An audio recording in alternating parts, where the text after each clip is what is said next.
Today I wanted to share a few simple rules that you should follow in order to lose stubborn belly fat if you are over 40 years old. So if you're over 40 years old, male or female, then this is for you. So the first thing is when you're in your 20s, your hormonal condition is a lot different. So you're able to take your body fat from about 20% to below 6%, and for females from the 35% under 20% to lose almost 10 kilos of fat, and most of it belly fat. And you've got the ability to build 2 to 5 kilograms of muscle in 3 to 6 months. And get these results by exercising about 4 to 5 hours per week using some form of interval or resistance training. Although interval training can be very effective for people in their 20s and 30s even, after privately working with hundreds of clients at our facility, we discovered that too much interval training can actually give you fatigue and prevent getting results. Releasing too much cortisol, the inability to recover, which is your belly fat hormone, and especially after you are 30 years old. So after doing some research and trial and error, I stumbled across a way that's based on scientific studies that people over 35 years old can burn stubborn belly fat. And the first rule that you've got to follow is you need to flatline your body's #1 storage hormone, which is insulin.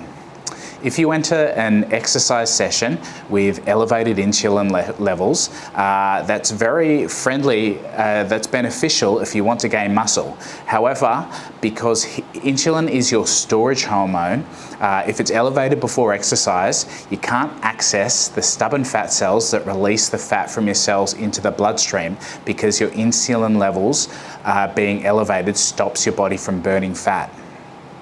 So that's the first thing, and there are a few ways that you can stabilize your insulin levels before you train. The first one is waiting at least 3 hours after a meal, allowing the insulin to stabilize after the meal. So whenever you eat, even if it's protein and vegetables, you're going to raise your insulin levels.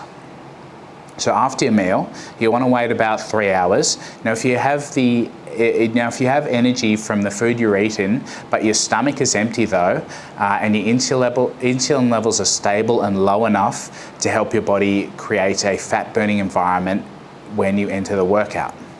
Another option is to wake up in the morning on an empty stomach and engage in a short, high intensity exercise session.